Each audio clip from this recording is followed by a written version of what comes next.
Two people entered the same lift on that rainy Monday morning. One wore high heels and expensive perfume. The other, grimy boots and simple clothes. When the doors closed, the mirror reflected something neither expected to see, the truth of who they really were. But that truth would only be revealed after pride, humiliation, and a devastating secret collided in a way that would change everything forever. What a joy to have you here with me. Tell me where you're tuning in from. Hit that like button, subscribe to the channel, and let's unravel this incredible story together. The rain hammered hard against the panoramic windows of the Meridian Group as Alexander Finch entered the lift on the 22nd floor. His tired eyes met his own reflection in the mirrors lining the interior walls, and for an instant he barely recognized the man staring back. Not because of the disguise he wore, the simple maintenance uniform, the worn boots stained with grease, the blue cap pulled low over his dark eyes, but because of the invisible weight he carried on his shoulders. At 35, Alex had built an empire from the ground up, sweating over every brick of its construction. The Meridian Group was recognized nationally, with gleaming offices in 5 capitals and over 2,000 employees who depended on the decisions he made every day. But success, he had learned the hard way, did not guarantee peace of mind. The lift's silver doors were almost closing when a delicate, yet firm hand prevented the movement. Eleanor Vance rushed in, the sharp sound of her high heels echoing in the confined space like tiny hammer blows. She didn't look at Alex, too busy adjusting the Italian leather briefcase under her arm and checking messages on the latest generation mobile phone shining in her perfectly manicured hand. Her perfume filled the lift. Something expensive, sophisticated French screaming status and power. The impeccably tailored grey power suit flattered her slender figure, and her brown hair, pulled back into a severe bun, had not a single strand out of place. Eleanor Vance, 29, was known on every floor of the office as the administrative manager, who accepted no excuses, tolerated no mistakes, and definitely did not smile. Alex discreetly pressed the ground floor button, keeping his body slightly stooped, his eyes downcast, his calloused hands visible. This was how invisible employees behaved. This was how he needed to appear for his experiment to work. It was then that Ellie finally noticed him. Her brown eyes scanned Alex from head to toe with the precision of a scanner, and the expression that crossed her face was one of pure distaste, as if she had just detected something unpleasant stuck to the sole of her designer shoe. "Excuse me," her voice cut through the air like a sharp blade, cold and precise. "You know this floor is restricted, don't you? Authorized personnel only." Alex lifted his eyes just enough to meet her reflection in the mirror. He saw the hard line of her jaw, the impeccable posture that screamed authority. "Yes, ma'am, I was called to check the air conditioning in the meeting room. The system failed this morning." "Called by whom exactly?" she retorted, crossing her arms over her leather briefcase, the defensive movement of someone who disliked being contradicted. "Because I am the administrative manager of this floor, and I haven't authorized any maintenance work for today. All requests come through me." "It must have been requested directly by the board." Alex kept his voice calm, neutral, without a drop of emotion. "I received the work order this morning as soon as I arrived. Urgent failure in the climate control system." Eleanor snorted, a delicate sound yet laden with disdain and impatience. "The board?" She repeated the word as if it were a private joke only she understood. "Of course it was. Well, since you've come all this way, at least have the decency to get off on the next floor and use the back service lift. This one is exclusively for executives and important visitors." The lift continued its smooth, silent descent. The digital numbers on the panel glowed red. 17, 16, 15. Each passing floor increased the tension in the rarefied air. "With all due respect, ma'am," Alex said quietly, keeping his eyes fixed on the dwindling numbers, "I'm just heading to the ground floor to collect the correct tools. It's the quickest and most efficient way." The quickest way? Eleanor turned fully to him now, forgetting her mobile phone, and there was something dangerous dancing in her brown eyes, a mix of contained anger and something deeper that Alex couldn't quite decipher. "Do you truly believe you have the right to use the same facilities as people who actually matter in this company? People who wear suits every day, who make critical decisions, Who make this place function and grow? Alex felt his hands clench into fists inside the pockets of his worn jacket. He took a deep breath, counting to 3 mentally. This was precisely what he had come to discover. But knowing it intellectually didn't make the raw humiliation her words carried any easier to swallow. "I'm just doing my job, ma'am. Nothing more than that." "Your job?" She let out a humorless laugh, laced only with bitterness. "Your work, you see, is to remain invisible. It's not to dirty the lavish imported carpets where important people walk and close multi-million-pound deals. It's to know exactly your place in this rigid hierarchy." She stepped closer, invading his personal space, and Alex could see his own distorted reflection in the artificial glint of her eyes. "And your rightful place, have absolute certainty of this, is not in this executive lift alongside executives. 9th floor, 8th, 7th. The swift descent seemed to stretch on endlessly. Alex could have revealed who he was right there. He could have taken off his baseball cap, adjusted his posture, let the mask he wore fall away. He could have watched the color drain from her face like paint washed away by the relentless London rain, could have savored the shock, the fear, the inevitable despair that would consume those cold brown eyes. It would be so easy, so utterly satisfying, so terribly human. But he did none of it. Because deep within Eleanor Vance's sharp eyes, hidden beneath all those imposing layers of armored arrogance and calculated coldness, Alex saw something that made him truly hesitate. Something painfully familiar. Something he recognized because he had seen it reflected in his own mirror during countless years of loneliness at the lonely top. Raw fear disguised as absolute power. Unbridled terror masked as unbreakable control. The gleaming silver doors glided open on the ground floor with a soft electronic ding. Eleanor stepped out first, of course, without a backward glance, the sound of her expensive heels echoing on the polished marble of the vast lobby. But at the very last second, as the doors were already beginning to silently close again, she turned her head ever so slightly, her delicate profile sharply silhouetted against the harsh fluorescent light. "Oh, and next time," she stated with that glacial voice that could instantly freeze boiling water, "use the service entrance. Maintenance staff should not be seen by our esteemed clients and strategic partners. It projects an entirely unsuitable image of the company." The doors closed with a definitive, resonant thud, leaving Alex utterly alone with his reflections multiplied to infinity in the polished mirrors of the empty lift. He pulled a crumpled envelope from the inner pocket of his worn maintenance jacket, an official document that had accidentally fallen from Eleanor's expensive leather briefcase during her venomous diatribe. His own elegant, familiar signature stared back at him from the pristine board of directors letterhead, the vibrant blue ink still gleaming. She hadn't even noticed the significant loss. Alex smiled then, but there was no joy in that hollow smile. Only a deep, ancient sadness that weighed like lead, and an even greater steely determination stirring within his chest.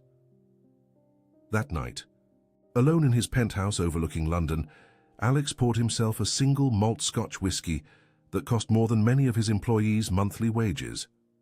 The city stretched as far as the eye could see, an infinite sea of twinkling lights, each representing dreams, struggles, lives being lived.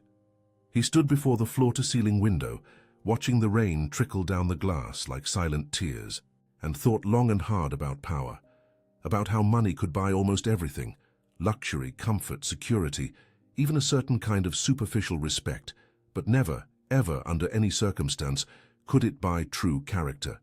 Integrity had no market price.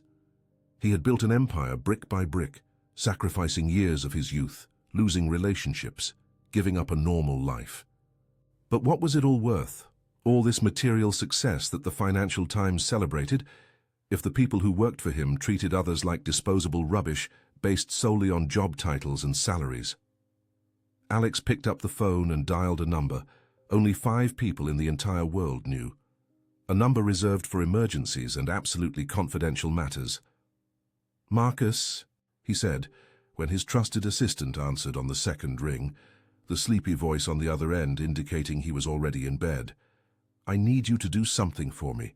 Discreet. Completely confidential. No one can know." "What do you need, boss?" Marcus was alert now, Accustomed to unusual requests, I want a comprehensive cultural audit of the entire Meridian Group. I don't want financial figures or performance reports. I want human behavior. How managers treat their teams day to day, how teams treat each other when no one from the top is around. I want to understand who the people who work for me truly are when they think no one important is watching, when they believe they can truly be themselves. There was a heavy pause on the other end of the line. That will take considerable time and significant resources. I know perfectly well I have time. And Marcus? Alex looked out the window at the tireless city lights stretching to the horizon like fallen stars. Start with the administrative manager on the 22nd floor, Eleanor Vance. I want to know absolutely everything about her. Childhood, family, finances, relationships, full professional history. Everything. Everything? Every detail you can find. Over the next 3 days, Alex Finch dutifully returned to the Meridian Group, disguised as a maintenance technician, meticulously refining every detail of his performance.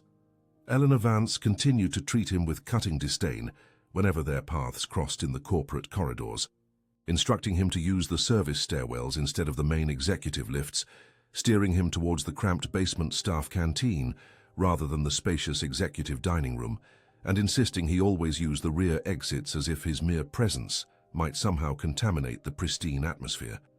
Yet Alex observed all of this with a seasoned eye, and the more he watched this woman of impeccable poise and sharp words, the more intrigued and bewildered he became.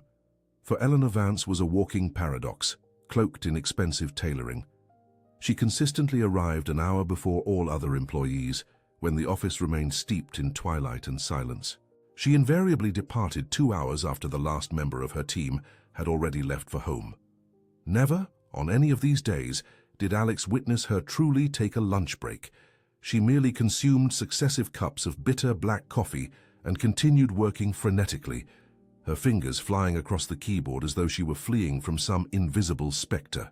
Her profound dark circles betrayed a chronic exhaustion that not even her expensive French makeup could entirely conceal beneath the office's unforgiving lights. And there was something else Alex observed, the way her proud shoulders imperceptibly hunched when she believed no one was watching, as if she bore an unseen yet devastating weight upon her back. It was on the overcast Friday afternoon that Marcus called with the complete report, his voice carrying an unusual timbre. Boss, his voice was different, peculiar, entirely unlike his customary professional and neutral tone. There was a palpable weight to it, perhaps compassion mingled with unease, perhaps even sorrow. You'll really want to sit down for this, it's complicated. Alex was in his private penthouse office, the sole sanctuary where he could finally shed his disguise and genuinely be himself without needing to feign. Just tell me straight, Marcus. Lay it all out. Eleanor Vance graduated with academic honors in business administration from University College London, one of the top students in her cohort. She began working exceptionally early, from the age of 16, when most lads her age were still solely preoccupied with parties and girlfriends. She interned at a small accountancy firm whilst still completing her A-levels, working part-time and studying into the evenings. She was orphaned at 18 when her parents died instantly in a brutal car accident on the M1. She was subsequently raised by a maternal aunt, the only family she had left in the world, who sadly passed away just 6 months ago from an aggressive cancer that consumed her within months. Alex took a slow sip of the coffee cooling on his mahogany desk. He felt the bitter liquid slide down his throat. Continue, don't stop now. She has a younger brother who is entirely dependent on her, Leo Vance, 23 years old. He has been severely sight-impaired since birth, completely blind, in fact. Ellie is literally his only stable source of income, the only person he has in the entire world. She pays for all the incredibly expensive experimental treatments, private specialist doctors, weekly physiotherapy, occupational therapy. Literally every single expense falls to her. What's her monthly salary as a manager?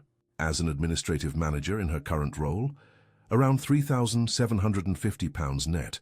She was promoted exactly 3 months ago. Before that recent promotion, she was earning only £2,333 as a senior coordinator. Alex quickly did the mental maths, his sharp mind churning through the numbers. Specialist medical treatments for a severely sight-impaired person in London, one of the most expensive cities in the country. Rent for a decent, safe flat. Basic living expenses, food, transport, essential medicines. "That's not nearly enough," he murmured. "Not for all of that." "Not at all, boss, not even close to enough. She's approximately £120,000 in debt, with interest constantly mounting. Personal loans from 3 different banks, all her credit cards maxed out, even high-interest payday loan lenders. She uses her entire annual bonus, all her savings, and even her accumulated leave pay just to cover the accrued interest without touching the principal debt. It's a never-ending vicious cycle." The silence that followed was heavy as lead, filling every corner of the luxurious office. "Is there anything else I need to know?" Alex finally asked, his voice barely a whisper. "Yes, boss. One important thing. The employees who work directly under her supervision, they fear her, that's true. But they also deeply respect her. She is tough and demanding without a doubt, but she is fair in her expectations. She has never asked anyone to do something she wasn't willing to do herself first. And there's one more thing I discovered. When the new intern in her department, Finn O'Malley, lost his mother suddenly last month, she paid from her own depleted funds for his train ticket to return urgently to Northern England for the funeral. No one officially knows about this. She made the bank transfer anonymously, trying to keep it a secret, but I managed to trace the transaction with some effort." Alex put down the phone and stood there, utterly still, gazing out of the window at the colossal city below for a very long time. Eleanor Vance wasn't simply an arrogant, cold manager who mistreated those in junior roles purely out of sadistic pleasure. She was a woman of just 29, carrying the crushing weight of the entire world on fragile shoulders, who had learned to be tough and impenetrable because cruel life had never even given her the option of being soft and vulnerable, who used pride and coldness as protective armor because vulnerability and delicacy, in her painful experience, always inevitably led to pain and loss. Alex knew that story intimately and painfully well. It was dangerously, frighteningly similar to his own. Monday brought an email that shook the Meridian Group, a surprise behavioral audit. Everyone would be assessed on their values, ethics, and interpersonal treatment. Eleanor was visibly tense. It was on that stifling Monday afternoon that the accident happened, subtly changing the course of everything. Alex was strategically positioned in the bustling, modern corporate corridor of the 22nd floor, pretending to check an electrical panel that was working perfectly when Finn appeared. The intern, only 19, his face still with adolescent features, was practically running down the corridor, precariously carrying a silver tray with 3 steaming cups of coffee. The lad was visibly nervous, beads of sweat glistening on his forehead, his hands trembling slightly under the weight of responsibility. His eyes were wide with that characteristic mix of fear and determination that Alex recognized well from his own early working days, decades ago. Finn didn't see the forgotten briefcase that someone had left strategically misplaced in the middle of the corridor, his right foot tangled in the leather strap. What happened next seemed to unfold in slow motion, each second stretching like elastic. Finn completely lost his balance, his arms making desperate circles in the air, futilely trying to steady himself. The tray flew upwards in a perfect arc. The hot, dark, steaming coffee splattered in all directions like an explosive fountain. It dramatically splashed onto the pristine white wall, stained the imported beige carpet that cost a fortune, and, tragically for all involved, directly hit Eleanor Vance's impeccable beige-tailored trousers as she had stepped out of her glass-walled office at precisely the most wrong moment imaginable. The silence that followed the crash was absolutely deafening. Everyone in the corridor froze in their positions like statues. "Do you have any idea," Eleanor's voice was perilously low, overly controlled, that frightening calm preceding a devastating storm, "how much this tailored suit you've just utterly ruined cost?" Finn was sprawled on the cold marble floor, spilled coffee forming a dark puddle around him, his face scarlet with acute shame and physical pain. Because the scalding coffee had generously splashed him too. Alex could clearly see the dark, damp stain spreading across the boy's cheap white shirt, saw how he clutched his trembling right hand against his chest, trying to stifle a moan. "I am so sorry," Finn whispered, his voice broken, genuine tears of pain and humiliation threatening to fall from his frightened eyes. "I didn't see the briefcase. I was in such a rush because you asked for the coffee with utmost urgency and I—" "Incompetent." Eleanor practically spat the word out as if it were pure venom. "You are utterly incompetent and useless. Do you know how long I saved, penny by penny, to buy this outfit? Do you know how many months of sacrifice this represents? Do you know how much—" "He's severely injured, Eleanor." The calm but firm voice came unexpectedly from behind her. Alex had approached silently, unobserved. He was now crouched respectfully beside the fallen Finn, examining the boy's injured hand with genuine care. The exposed skin was bright red, unnaturally shiny, and fluid-filled blisters were forming. It was a serious burn. Eleanor spun around, nuclear fury in her eyes. "That is absolutely none of your concern, operative." "He burnt himself with scalding hot coffee," Alex said unnervingly calmly, gently helping Finn stand from the wet floor. "This needs immediate and proper medical attention, or it will severely infect within hours." "I did not ask for your unsolicited opinion, maintenance operative." Alex met her eyes directly. For the first time since this risky experiment began, he let his mask of subservience drop just a fraction. He let her see a glimpse, a brief flash, not of the subservient invisible technician, but of the real man behind the disguise. "No, you did not ask for my opinion. But I'm offering it anyway because while you are exclusively concerned with your expensive tailored suit, a 19-year-old boy is suffering a second-degree burn and desperately trying not to cry in front of all his colleagues." The people around had completely stopped what they were doing to watch. The entire corridor fell into a deathly silence. Everyone collectively held their breath. Eleanor looked at Finn.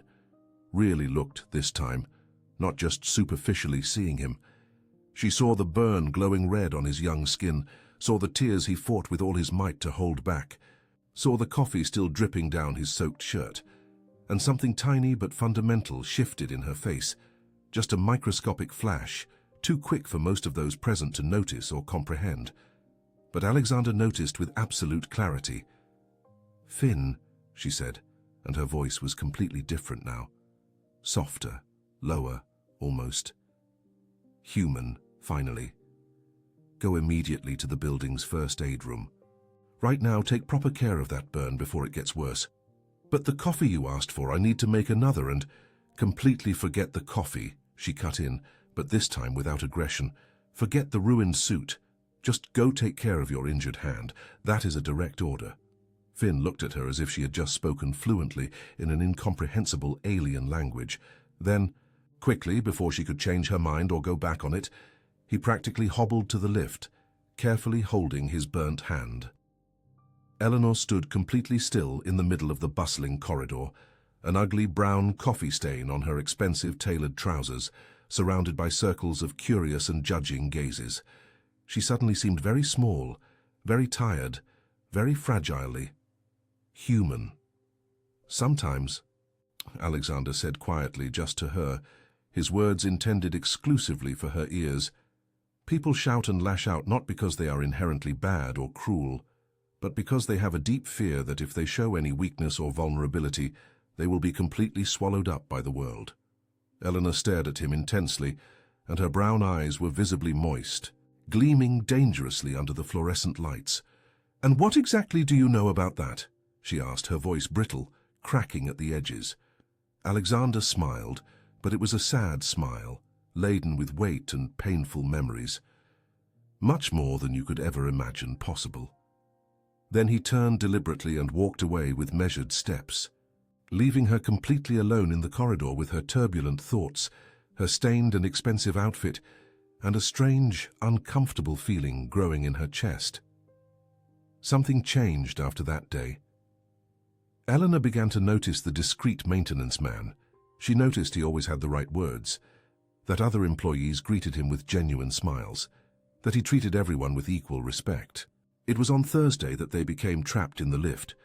Eleanor was returning from a tense meeting, hurrying inside. Alexander entered right after her with his toolbox. The lift ascended to the 13th floor and stopped.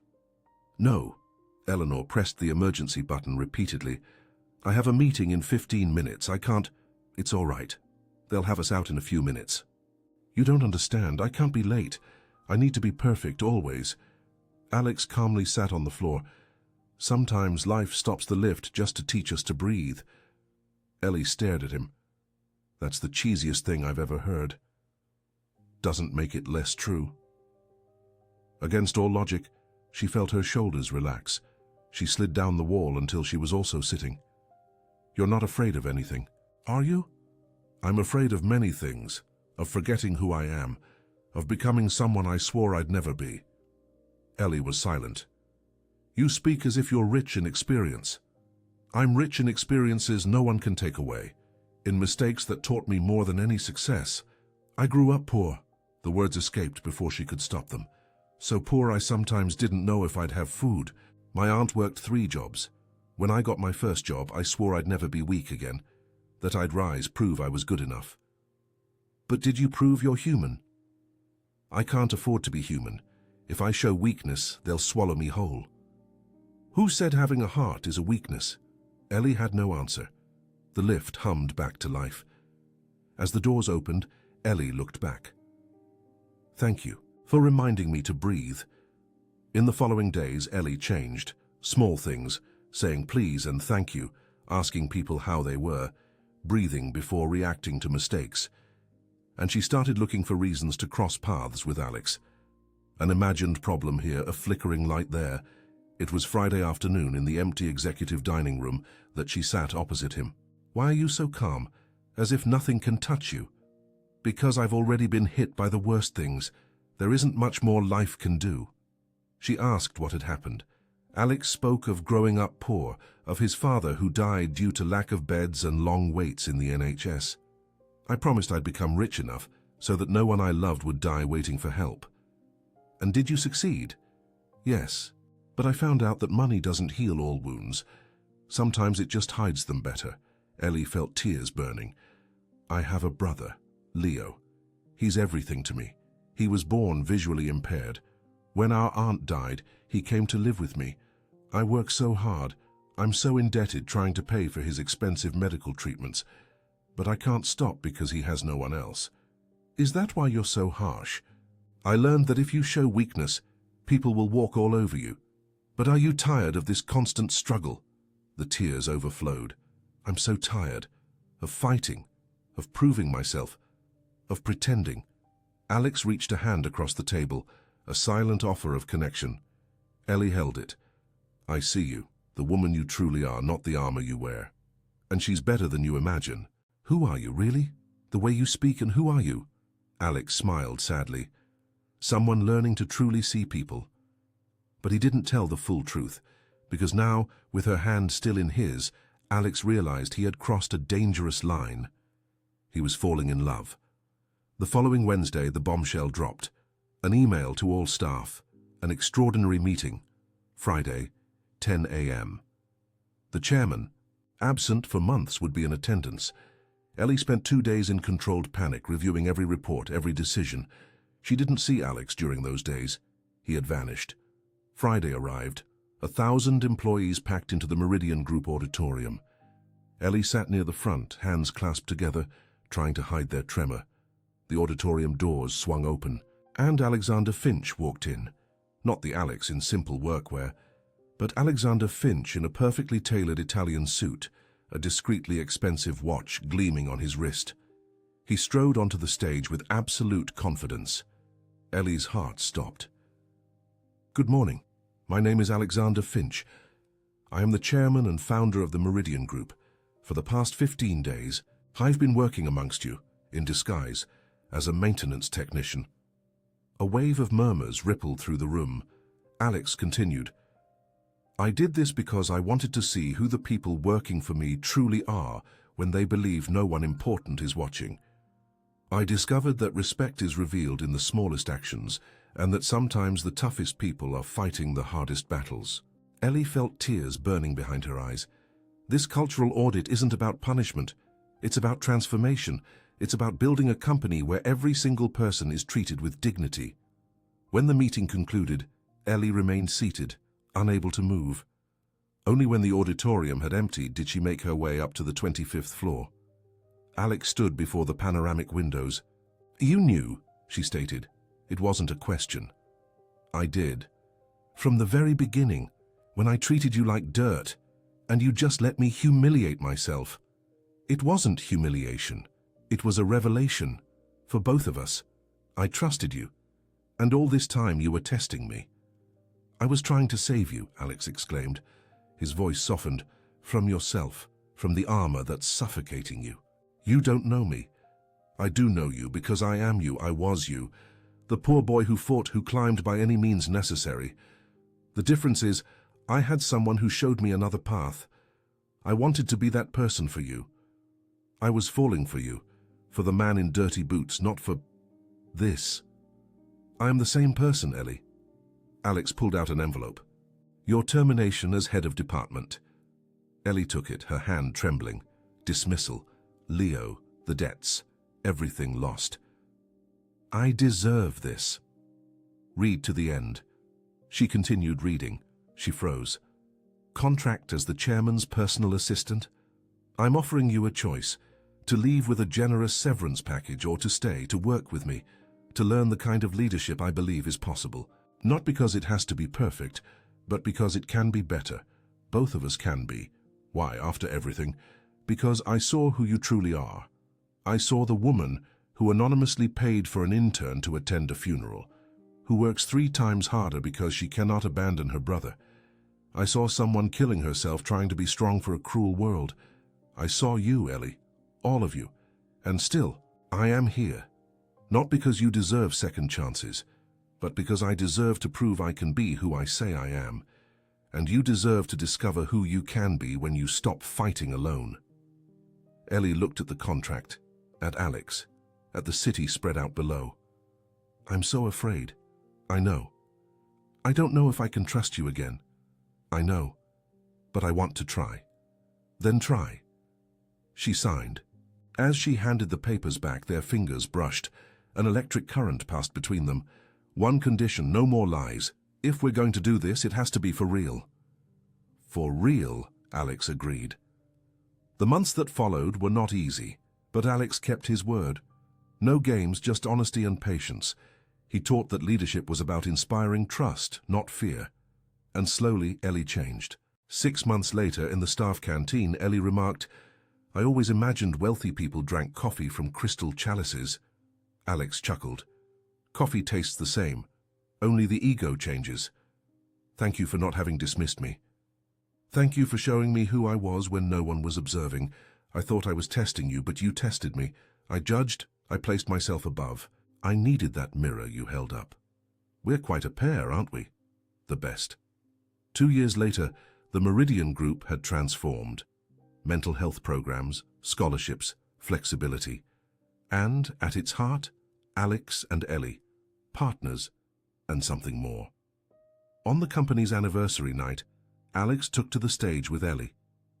2 years ago, I walked amongst you in disguise, seeking to understand the people who worked for me, but I discovered who I truly was, through someone who saw me simply as a man. And that man was flawed, judgmental, arrogant. Ellie took the microphone. "I learned that power without empathy is a prison, that you can climb so high but be alone at the top. Alex taught me that descending, reaching out, connecting, that is true strength. I promise never to forget what it is to be invisible, judged, dismissed. This company will be a place where every person matters."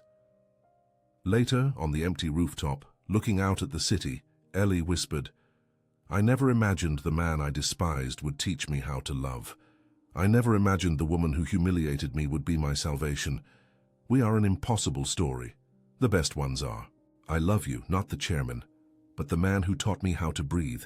I love you, the woman who fights, who grew up alone, who showed me true strength." They kissed beneath the stars, 2 hearts that found each other against all odds, that had hurt and healed one another. On the following day, in the lift's mirror, Ellie stopped and truly looked. She no longer saw the desperate woman. She saw someone who had learned that vulnerability is not weakness, that loving is not a luxury but a necessity.